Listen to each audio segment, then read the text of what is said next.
Is a $70 Amazon vacuum actually a good value, or is it just total trash? Let's break it down in this video. First, let's look at the market. While conventional vacuums often cost over $150, this budget option hits an unbeatable entry price.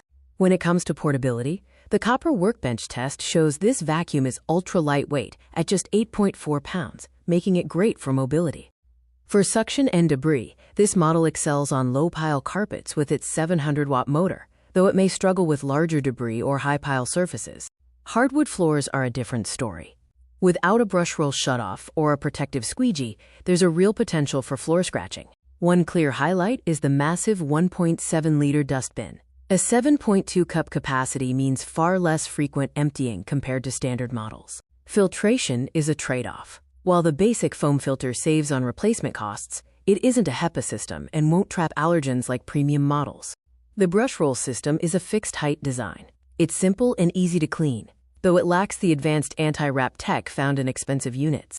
In terms of steering, this vacuum features a fixed base. It's built for straightforward pushing rather than the fluid swiveling of high-end vacuums.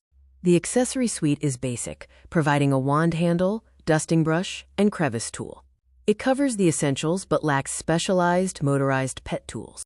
The 25-foot power cord provides a decent reach for single-room tasks, though it's shorter than the extended systems offered by some competitors. Acoustics are surprisingly good. It's tuned to a 70 decibel range with a low-frequency hum, making it much more pet-friendly than louder alternatives. Maintenance is designed to be user-friendly, with rinseable filters and simple belt access, which avoids the need for expensive subscriptions or complex repairs.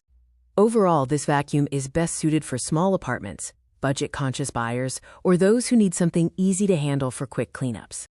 Final verdict? It scores a 7.5 out of 10. It's a great secondary vacuum, but avoid it if you have allergies or primarily hard floors.